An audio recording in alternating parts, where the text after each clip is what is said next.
Let us start today's session after a long period.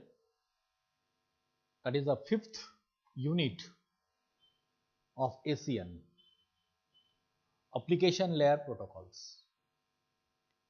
We had seen transport layer protocols. After that, we'll see this the last unit of this subject, that is application layer protocols. In application layer protocol, we'll see the WWW and HTTP. We know that in a fourth semester in computer network, we had seen the various application layer programs like HTTP. If we see the protocols, then HTTP, Telnet, FTP, like this one.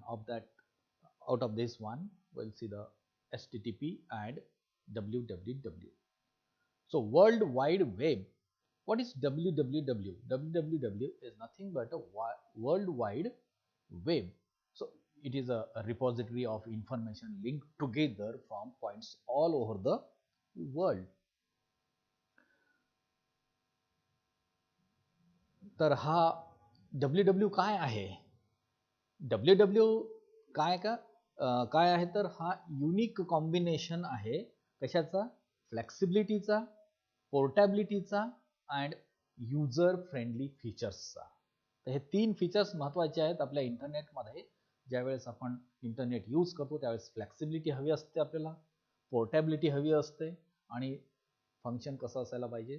User friendly. तर हे तीन features इथे combination असते आपल्याला मिळते WWW मध्ये. So it is actually the service provided by the internet, so it differs from all the services provided by the internet, this WWW. And what is HTTP? HTTP is a protocol, so that is used to retrieve the information from the web. Web मधून आपल्याला information काही retrieve करायची असेल, आपल्या डेस्कटॉपवर जर आणायची असेल तर त्यावेळेस आपल्याला HTTP हा एक प्रोटोकॉल यूज करता येतो. प्रोटोकॉल तर भरपूर आहेत, पण हा पॉप्युलर प्रोटोकॉल आहे जो आपल्याला इंटरनेट यूज करण्यासाठी हेल्प करतो, मदत करतो. मग एक प्रश्न पडेल तुम्हाला की वर्ल्ड वाईड वेब असेल आणि इंटरनेट असेल तर दोघांमध्ये डिफरन्स काय आहे? What is the difference between WWW and internet? If you know the difference between these two, then you can write in the chat box. Okay. If you confused in between the two things, this one, that is WWW and internet, sometimes you can say that WWW is nothing but internet and internet is nothing but a WWW. But these are the two different things. You may think that these two are same, but it is not so. So internet, if we explain the difference, this one, then we can say the internet is entirely different from the WWW. So it is a worldwide network of devices. Internet is nothing but a worldwide network of devices. कुठले कुठले? मग computers असतील, laptop असतील, tablets असतील, तुमचा mobile असेल, यांचं एक नेटवर्क, आणि ते काय एकमेकांना डेटा सेंड करू शकतात. आपण याला इंटरनेट म्हणतो. They are available far apart. That means that may be available in different cities and different countries, these devices. And it's a combination. Okay. It is a network of all these devices. It enables users to send emails. आपण email send करू शकतो तिथे, आपण chat करू शकतो त्याच्यावर, online chat करू शकतो using this devices in the internet, on the internet. जर एक्झाम्पल घेतलं तुम्ही तर तुम्ही ईमेल सेंड करता किंवा चॅटिंग करता online, you can use internet. So here we are using internet. What about the www. When you have opened website, जर आपण एखादी वेबसाईट ओपन केली, फॉर एक्झाम्पल गुगल, आपण गुगल एक वेबसाईट ओपन केली, कशासाठी? For retrieving the information. So at that time you are using www, correct? So www, that means World Wide Web. It is a network of servers over the internet. इंटरनेटच्या वर हा एक network, सर्व्हरचा एक network असतो. Internet काय असते? Network of all the devices, and www is the network of servers. You request a page, web page. आपण एक वेब पेज आपण रिक्वेस्ट करू आपल्या कम्प्युटरमधून युजिंग ब्राउझर्स. कुठलाही ब्राउझर घ्या तुम्ही. There are number of browsers and the server renders that page to your browser. आणि तो पेज जो तुम्ही डिमांड केला तो पेज तुमच्या ब्राउझरवर मिळून जाईल. So your computer is called client who runs a program. मग तुमचा कम्प्युटर जो आहे तो काय असेल? Client, that is a web browser that runs web browser. आपण क्लायंट आहोत जो आपण वेब ब्राउझर यूज करतो. ठीक आहे. अँड आज the other computer to retrieve the information, so that is called as server, web server. That is called as web server for information need.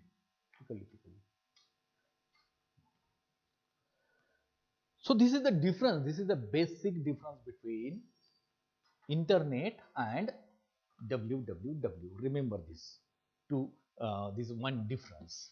Okay, if you need more information you can go for these differences between www and internet. Okay, we'll see these two, www and http. So first is www. For example, if you see the architecture, so some terms we are going to discuss, the different terms related with the www. It is completely theoretical unit. Okay, so less number of diagrams and more discussion over the application layer protocols. It is very simple to understand. Let us see the architecture of www. So we can say now today www is actually it is a distributed client server. मी तुम्हाला मागच्या वर्षी म्हणजे मागच्या सेमिस्टरमध्ये एक्झाम्पलच देत होतो की client server नेटवर्कचं example काय असेल. तर क्लायंट सर्व्हरचं एक्झाम्पल आपण www म्हणून इथे यूज करत होतो. तर client server network, distributed client server service. www काय आहे? Distributed client server service. याच्यामध्ये क्लायंट काय असेल? Browser. Browser. So using this browser you can access a service using this server. आता हा सर्व्हर काय? Another computer from where you are going to retrieve, you are going to demanded the page what you intended.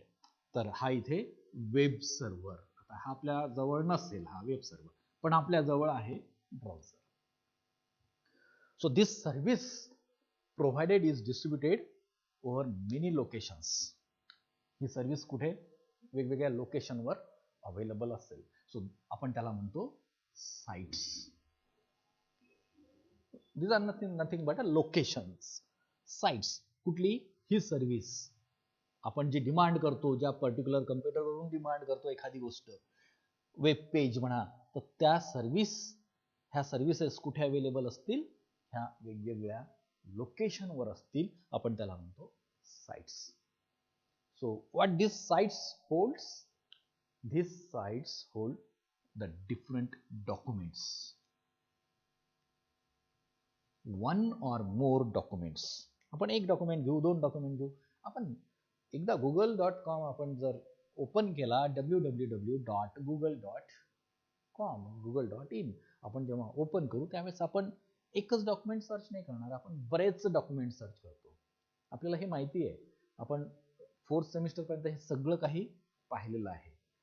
ठीक आहे, तुम्ही जावा शिकताय त्याच्यामध्ये सुद्धा तुम्हाला ह्या गोष्टी आता येतील पुढे काही. ठीक आहे ना. So these documents are called as web pages. These documents are called as web pages. Web page contains some links. हे काय याच्यामध्ये काय असेल, लिंक्स असतील. तुम्ही तर केलेलं आहे सगळं काही. वेब पेजेस मध्ये लिंक्स असतील to other web pages in the same site or it may be on different sites. एकाच साईटमध्ये असू शकतात किंवा दुसऱ्या साईटमध्ये सुद्धा त्याची लिंक्स ही लिंक केलेली असेल. ठीक आहे, आपण असं म्हणू शकतो की वेब पेज, तुम्हाला माहित आहे वेब पेज काय असेल. वेब पेज एक तर सिंपल असेल किंवा आपण त्याला म्हणू सिंपल असेल किंवा तो काय असेल, composite. It may be simple or it may be composite. That this one composite, this web page has one or more links. एकापेक्षा जास्त ह्या लिंक्स असू शकतात दुसऱ्याला लिंक केलेल्या पेजेसला. So each web page is a file with name and address. आपल्याला हे पण माहिती आहे प्रत्येक पेज हा याला काय असेल, एक ॲड्रेस असेल आणि त्याला नाव पण असेल एक. जर आपण त्याचं आर्किटेक्चर जर का आपण पाहिलं तर एक एक्झाम्पल घेतो, सिंपल एक्झाम्पल की example 1.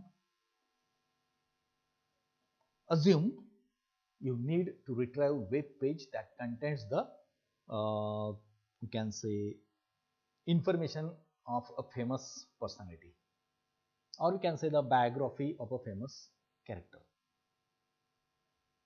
It contains now pictures, images. These images are embedded in a same web page on a same document, suppose. Actually these pictures are not stored as a separate file. Me example घेत आहे, एक page आहे. ठीक आहे, एक page आहे.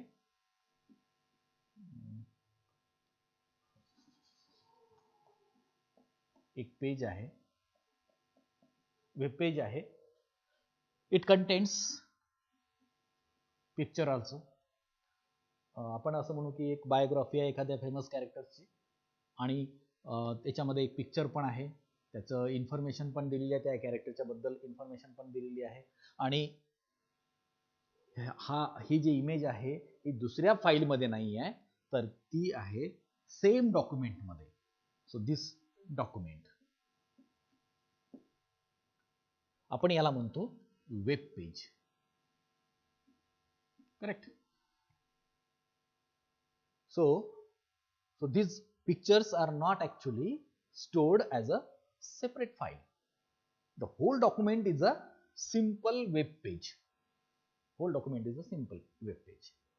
Now, if the client is there where this document is stored, the document is stored on the server, special computer. Server, आपण त्याला वेब सर्व्हर म्हणतो. तर हा झाला क्लायंट आणि हा झाला web server. Okay, now what actions are to be taken here? It can retrieve using one single transaction. आता याला ट्रान्झॅक्शन जेव्हा आपण म्हणतो, ट्रान्झॅक्शन, तर हा असेल request as well as response. नुसता रिक्वेस्ट करून फायदा नाही आहे, आपल्याला रिस्पॉन्स पण मिळाला पाहिजे. आपण वेब पेजला वेब सर्व्हरला रिक्वेस्ट केली की मला ह्या पर्टिक्युलर फेमस कॅरेक्टरची बायोग्राफी मला डाउनलोड करायची आहे, डाउनलोड करायची in the sense to display on the monitor. So at that time I am going to request the particular page which is available on the particular page available on the server. So at that time can say we are actually requesting. So this is request. So in response of request we must get the response. म्हणून आपण याला म्हणतो transaction. So one transaction. मग हा काय करेल, server याच्या रिक्वेस्टला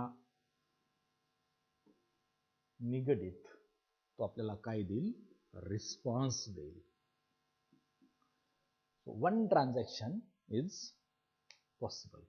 It can be retrieved using one single transaction, request response transaction. If I take another example,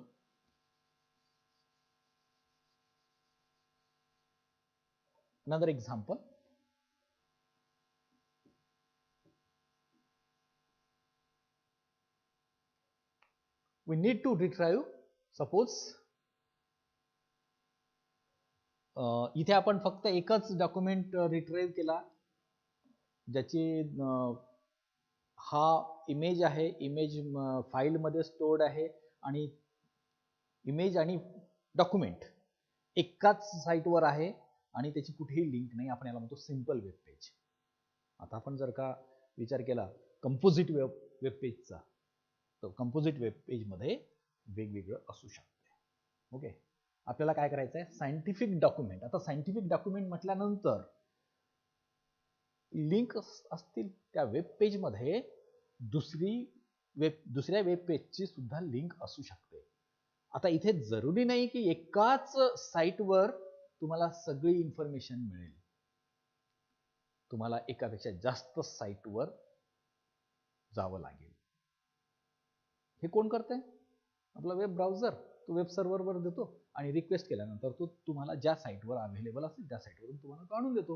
okay, आता याच्यामध्ये काय, आपण असं समजू की एक रेफरन्स फाईल आहे. ठीक आहे, एक रेफरन्स फाईल आहे आणि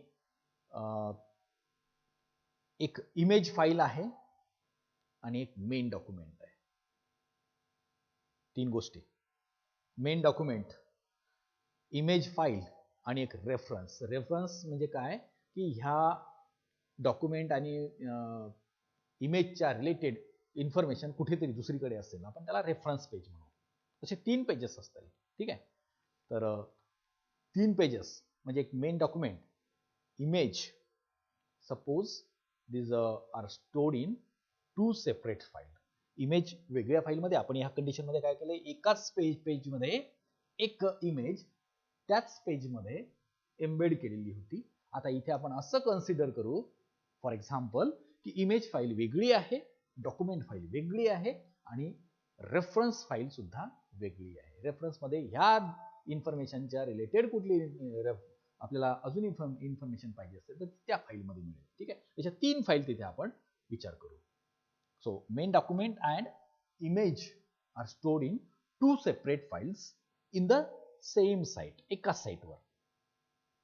ठीक आहे, फाईल ए आणि आपण फाईल बी. आपण इथे एक्झाम्पल घेऊ. फाईल ए हे काय आहे, मेन डॉक्युमेंट, एक मेन डॉक्युमेंट. आणि एक दुसरा डॉक्युमेंट आहे, दुसरा फाईल आहे, याच्यामध्ये इमेज आहे. 2 फाईल झाल्या. आता इथे 2 डॉक्युमेंट झाले, एक मेन डॉक्युमेंट, एक इमेज. ठीक आहे, ही कुठल्या एका साईटवर आहे, एका साईटवर आहे. आता साईट म्हणजे आपण याला सर्व्हर म्हणू, एका सर्व्हरवर आहे. ठीक आहे, तर ए आणि बी एका सर्व्हरवर आहे. जसं इथे आपण याला सेपरेट केला आता, वेब सर्व्हर. आणि रेफरन्स टेक्स्ट फाईल जी आहे ही दुसऱ्या साईटवर अवेलेबल आहे. सपोज ती सी आहे. ठीक आहे. हा दुसरा एक सर्व्हर आहे, हा दुसरा एक सर्व्हर आहे. म्हणजे हा फर्स्ट सर्व्हर, हा सेकंड सर्व्हर. आता इथे दोन सर्व्हर झाले, दोन साईट ऍक्च्युली. हा एक साईट आहे आणि हा दुसरा साईट आहे. आणि इथे सी नावाची एक रेफरन्स फाईल ह्या साईटवर स्टोअर्ड आहे. ठीक आहे. नाव we are dealing with three different files A, B and C. And condition काय इथे? File A, file B is stored on site 1 while file C is stored on site 2. We need how many transactions here? We need three transactions. Three transactions. If you want to see the whole document, ह्या document मध्ये image पण आपल्याला आपल्या web पेजवर, आपल्या ब्राउझरमध्ये, आपल्याला मॉनिटरवर document पण दिसलं पाहिजे, त्याची इमेज पण दिसली पाहिजे आणि त्याच्या रिलेटेड इन्फॉर्मेशन म्हणजे हे रेफरन्सेस हे सुद्धा दिसलं पाहिजे. आपण याला म्हणू की होल डॉक्युमेंट. ठीक आहे. असं असेल तर मग क्लायंट काय करेल? इथे किती ट्रान्झॅक्शन्स लागतील क्लायंटला? 3 ट्रान्झॅक्शन्स लागतील. रिक्वेस्ट रिस्पॉन्स एक ट्रान्झॅक्शन आहे ना. The first transaction retrieves a copy of main document. ठीक आहे. तर ह्या सर्व्हरला हा रिक्वेस्ट करेल. हा झाला फर्स्ट रिक्वेस्ट आणि याचाच रिस्पॉन्स त्याला मिळेल. हा रिस्पॉन्स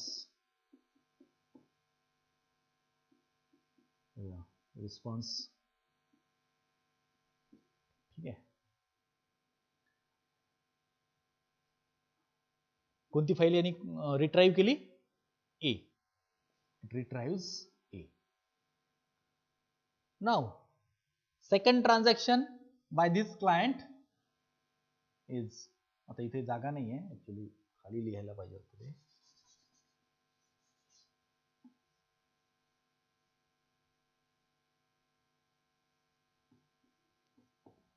आणि याचा डॉक्युमेंट इथे लिहू आपण, reference document site 2.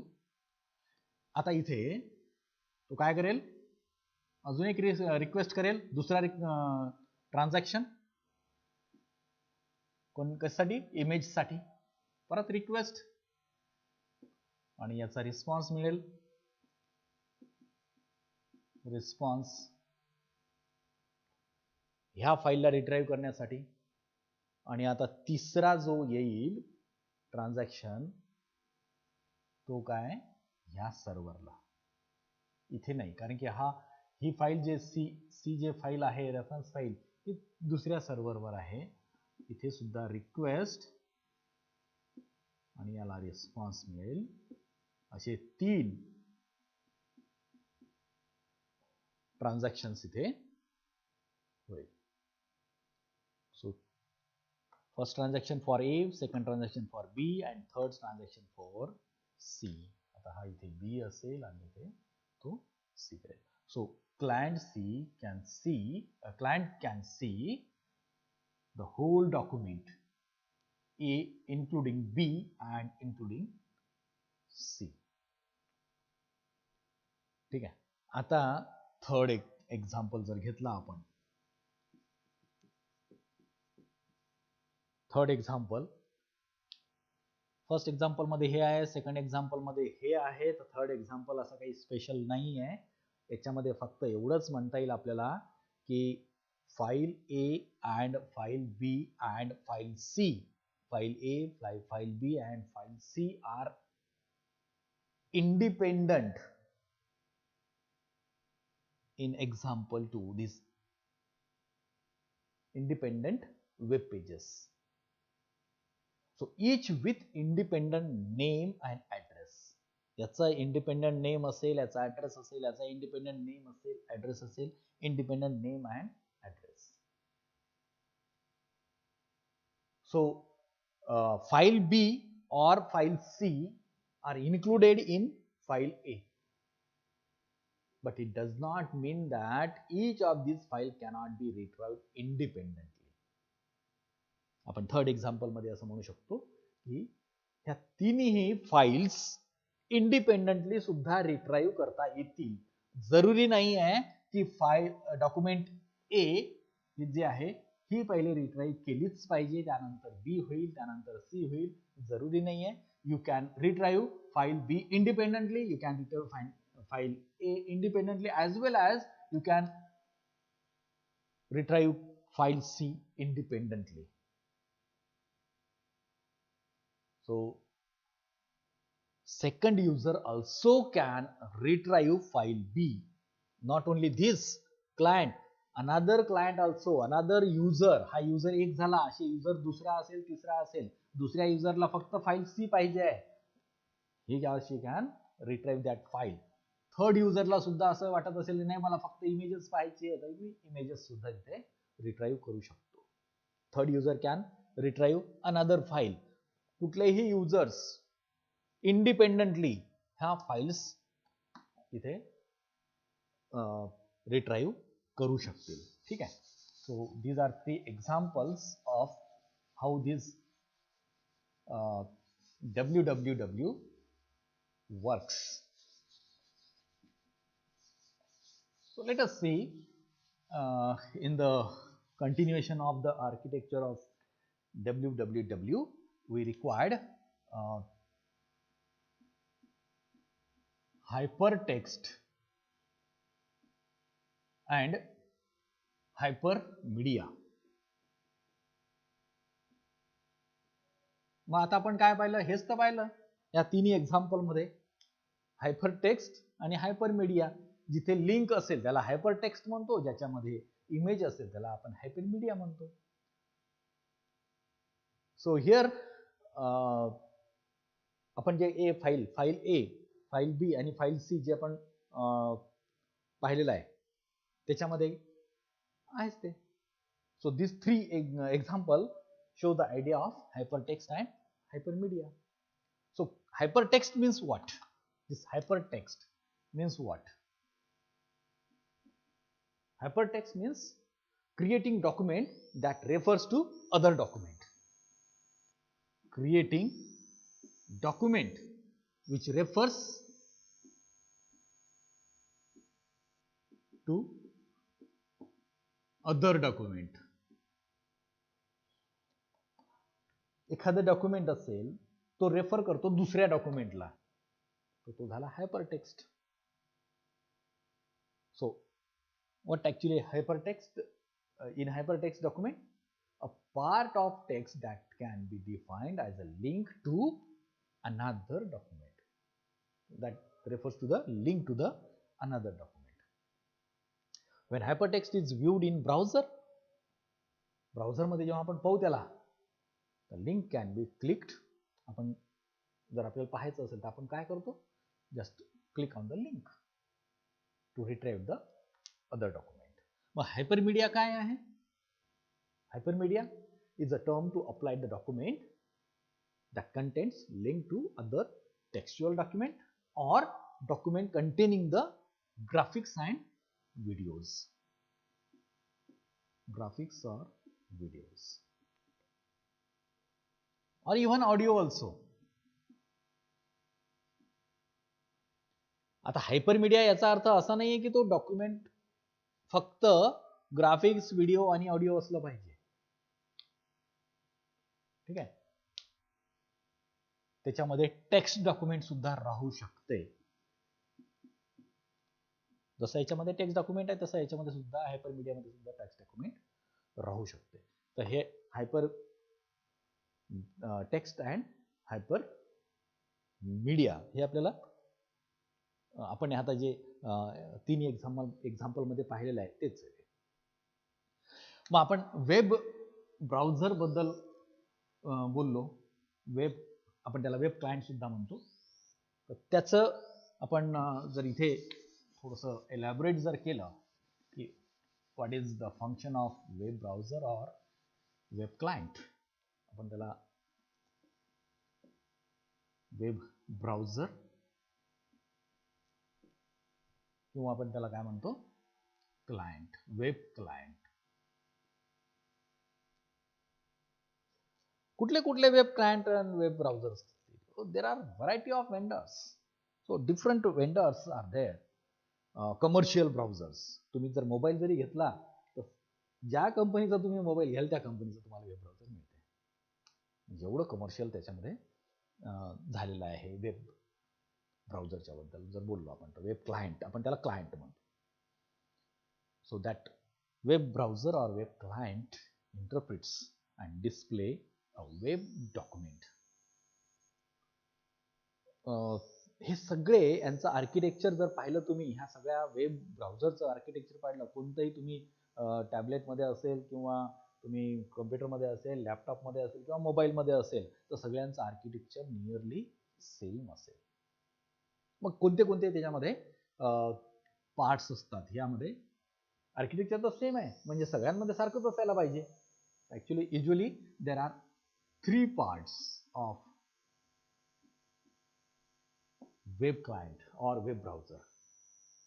Web browser usually consists of 3 parts. कुठला कुठला? आपण जर का इथे डायग्रामच्या फॉर्ममध्ये जर का पाहिलं तर सोपं जाईल. ॲक्च्युली काय असेल? एक कंट्रोलर असेल. पहिला काय आहे याच्यामध्ये? कंट्रोलर.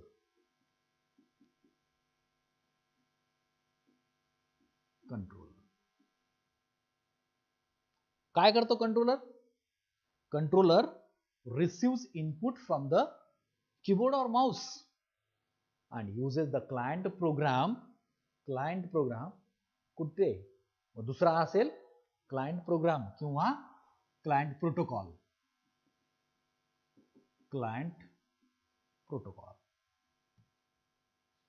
हा काय करतो? क्लायंट प्रोटोकॉल किंवा क्लायंट प्रोग्राम कडनं इन्फॉर्मेशन रिसीव्ह करतो, इनपुट रिसीव्ह करतो. and uses the client program to access the document.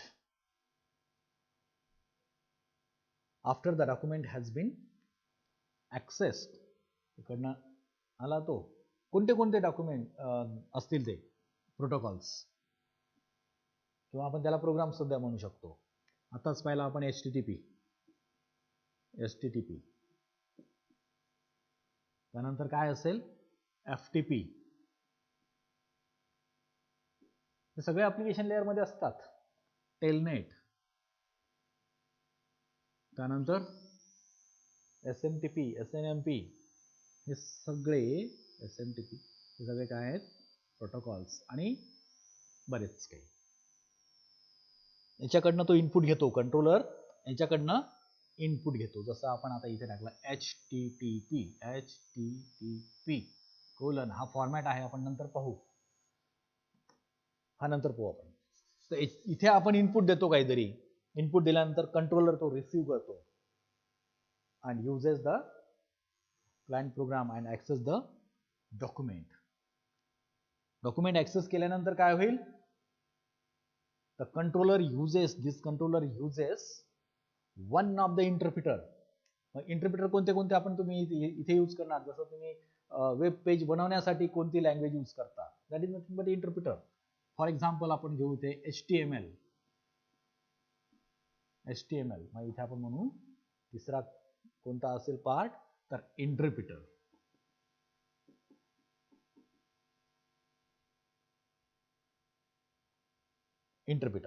तर हे काही टर्म्स आहेत, तुम्हाला हे लक्षात ठेवावं लागतात, हे वाचावे लागतात. तुम्हाला प्रश्न उत्तर तुमचे मार्क्स जर पाहिले तर तुम्ही पहा तुम्हाला मार्क्स कुठे तुमचे डिडक्ट झाले. आउट ऑफ 25 तुम्हाला फक्त 20 क्वेश्चन्स अटेम्प्ट करायचे होते, पण तुम्ही 25 अटेम्प्ट केले आणि त्याच्यात तुम्हाला मार्क्स किती मिळाले?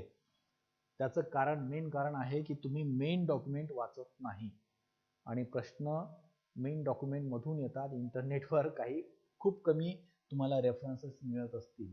पण जसं आता हे क्वेश्चन विचारला की वेब ब्राउझरचे 3 पार्ट कोणते? कंट्रोलर, क्लायंट प्रोटोकॉल आणि इंटरप्रिटर. सिंपल है ना. So after this document has accessed the information from input from this program or protocol.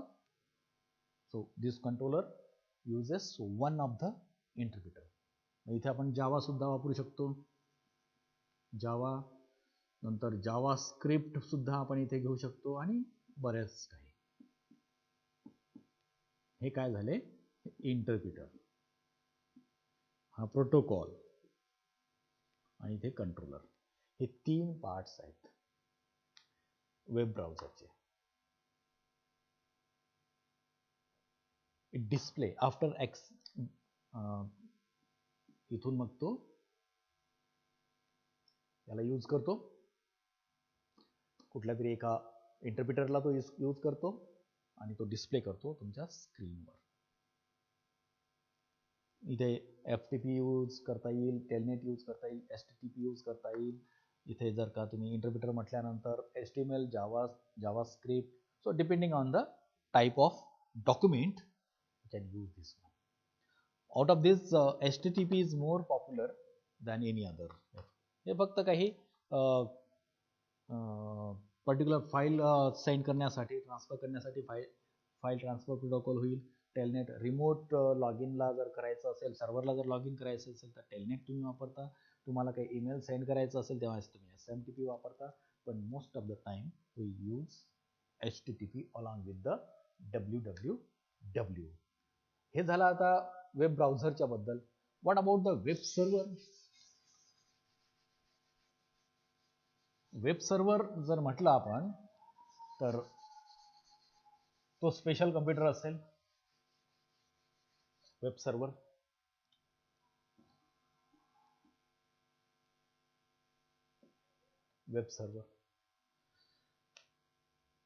the web pages stored on a special computer or a special site, we can say, that is called as server. So where web pages stored and the server. So each time a client request, जेव्हा जेव्हा क्लायंटची request येईल, corresponding document send करण्याचं काम हे सर्व्हरचं असेल.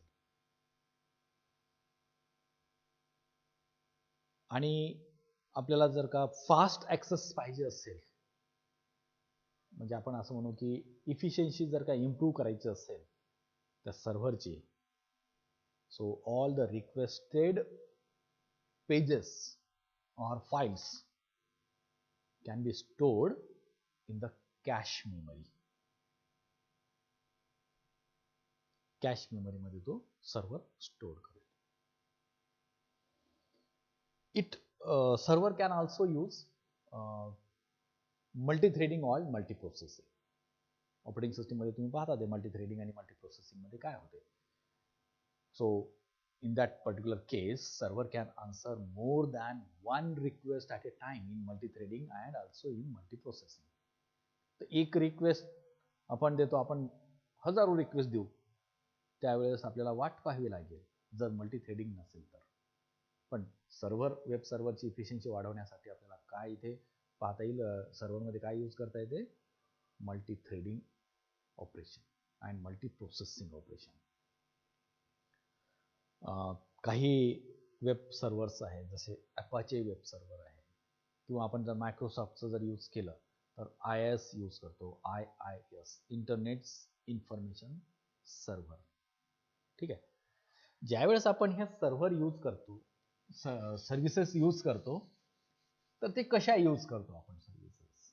आपण त्यावेळेस use करतो URL. What is this URL? URL is nothing but a uniform resource locator. Uniform resource locator याचा लॉंग फॉर्म जर घेतला तुम्ही URL चा तर uniform resource locator.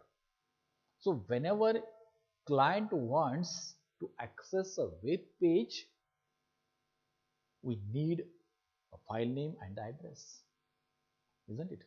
We need a file name and address. आपल्याला पेजचं नाव पाहिजे माहिती आणि ॲड्रेस माहिती पाहिजे, त्यावेळेस तुम्ही ॲक्सेस करू शकता. तर ही फॅसिलिटी प्रोव्हाइड करण्यासाठी आपल्याला HTTP काय देईल आपल्याला, एक लोकेटर आपल्याला यूज करावं लागेल. So HTTP uses a particular locator. URL हा HTTP च्या अलॉंग यूज करता येतो actually. So URL is nothing but a standard locator for specifying any kind of information on the internet. What is this URL? URL is a uniform resource locator. It is a standard locator for specifying any kind of information on the internet. So it defines 4 things.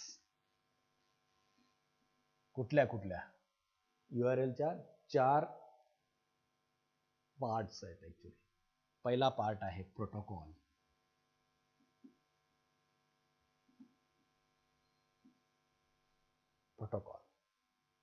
What is this protocol?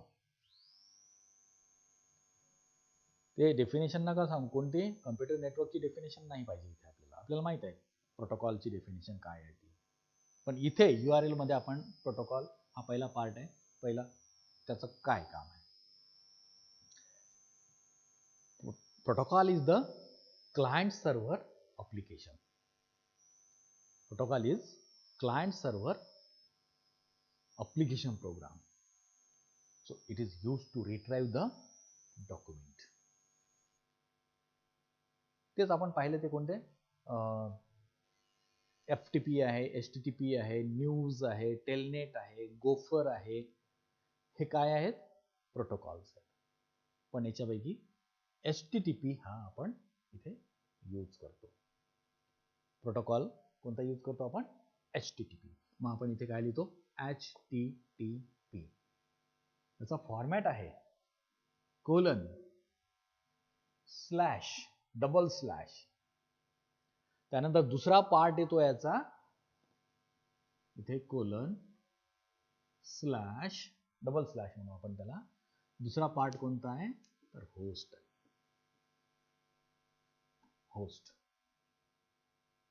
Host काय आहे, host is nothing but a domain name of computer. Host is nothing but a domain name of computer on which the information is located. म्हणजे server. Host काय आहे, domain name of computer. आता domain name म्हटल्यानंतर वेगवेगळे domain आहेत. जसे आता आपण .com म्हणतो, .edu म्हणतो, .in म्हणतो, जे काय असेल ORG वगैरे, तर हे डोमेन आहे त्यांचे. आपण म्हणू की domain name of the computer on which the information is located. So this is nothing but a host. आपल्याला माहिती आहे की वेब पेजेस कुठे स्टोअर्ड असतात, कम्प्युटरमध्ये. आणि कम्प्युटरला डोमेन नेम असायला पाहिजे. आपण असं म्हणून नाही चालत फक्त की कम्प्युटरमध्ये वेब पेजेस आहेत, पण त्या कम्प्युटरचं नाव काय, डोमेन नेम पाहिजे त्याला. That actually it begins with the characters www. ह्यानी ते सुरुवात होते. पण ते मॅन्डेटरी नाही आहे. www लिहिणं मॅन्डेटरी नाही आहे. You can directly put the google.com, enter. Okay. Automatically it accepts the www. आणि होस्टला तर कोणताही डोमेन राहू शकते. होस्ट हा कुठल्याही डोमेन मध्ये असू शकतो. त्यानंतर कोलन आणि पोर्टचं number. Port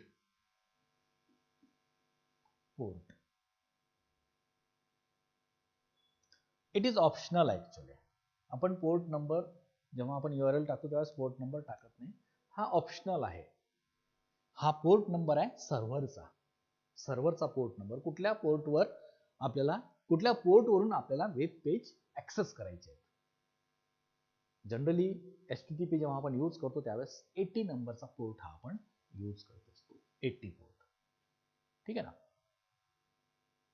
it is just for information. It is not actually हे तुम्हाला माहिती आहे, IIS मध्ये तुम्ही जेव्हा एखादी वेब पेज तुम्ही प्रोजेक्ट बनवता त्यावेळेस तुम्हाला ते कळूनच जाईल. If the port is included, it is inserted between the host and path. म्हणजे याचा अर्थ असा काय झाला की पुढे पोर्टच्या नंतर काय असेल, पाथ.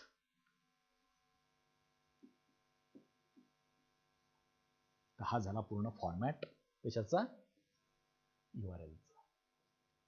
आता पाथ काय आहे, जर तुम्ही प्रॅक्टिकल करता इथे ls देता, ls काय दाखवतो, ls display the files and directory. पण इथे जर का तुम्हाला ऑप्शन द्यायचं असेल काही, त्याला पर्टिक्युलर पाथ द्यायचा असेल तर तुम्ही इथे पाथ वापरू शकता. आता मी घेतो cd, chdir. ही कमांड जेव्हा तुम्ही युनिक्समध्ये किंवा लिनक्समध्ये देता, cd तुम्ही द्या ऑप्शन्स,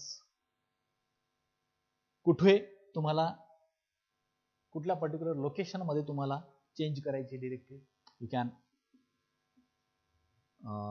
गिव दॅट पाथ. हा पण पाथ म्हणतो ऍक्च्युली, हा पाथ आहे तो. So path is the, what is this path? Path is the path name of the file.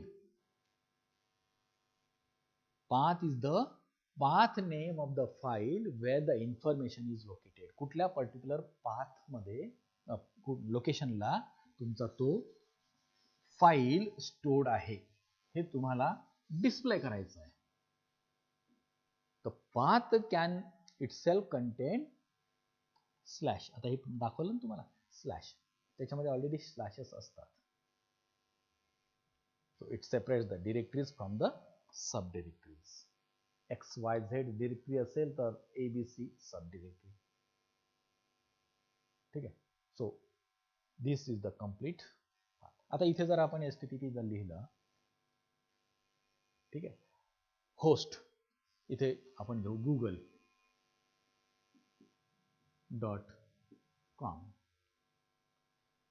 कुठल्या पोर्टवर आला आपण इथे काही लिहित नाही, किंवा स्लॅश पाथही आपण लिहित नाही. जर लिहायचं असेल तर तुम्ही इथे लिहू शकता. It is optional, completely optional. So this URL is there when we are using the www. मग वेब डॉक्युमेंट्स जर का आपण विचार केला, वेब पेजेस म्हटला आपण, तर वेब पेजेसमध्ये किंवा आपण म्हणू वेब डॉक्युमेंट्समध्ये कोणते कोणते टाईपचे डॉक्युमेंट्स राहू शकतात. So the document in the www can be grouped in 3 different broad categories. That is static असेल, डायनामिक असेल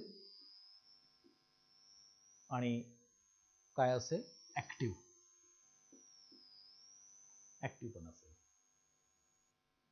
So these categories are based on time. The contents of the documents are determined. So it is based on the time. The contents of the documents are determined. Static documents, these are the fixed content document that are created and stored in a server. तो fix असतो. आपण त्याच्यामध्ये actually फार काही जास्त राहत नाही. म्हणजे एकदा तो क्रिएट केला डॉक्युमेंट आणि तो फिक्स केला आणि तेच आपण रिट्राईव्ह करत आहोत. That is the static document. So the client can get a copy of the document only. आपण असंही म्हणू शकतो की जेव्हा ही फाईल क्रिएट होते,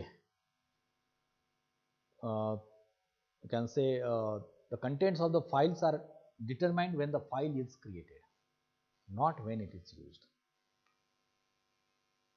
The contents of the server can be changed. Server आपण चेंज करू शकतो contents, but user cannot change them. त्या पेजेसला आपण चेंज नाही करू शकत. Contents of the pages cannot be change. जेव्हा क्लायंट त्या पेजला ॲक्सेस करतो, a copy of the document is sent. The user can use the browsing program to display the particular document. You can use any browsing program. So client will request to the server and static documents can be sent by the server. That's all. दूसरा है dynamic. Dynamic document it is created by a web server whenever the browser requests the document. The same way as static. जेव्हा client demand करेल त्या particular page from the server, the programs can be sent. आता याच्यात एक फरक आहे static आणि dynamic मध्ये, की instead of the simple sending the document file, it also send the program. जेव्हा रिक्वेस्ट सर्व्हरला मिळेल, the web server runs application program. कोणता ॲप्लिकेशन प्रोग्राम? कोणताही ॲप्लिकेशन प्रोग्राम किंवा script that creates the dynamic document, and the server returns the output of the program or that particular script as a response to the browser that requests the document. Here actually a fresh document is created for each request, and the content of dynamic document may vary from one request to another request. So that is the difference between this static and dynamic. So active is third type of the web document. Now the time actually over. We'll see the remaining part in next lecture.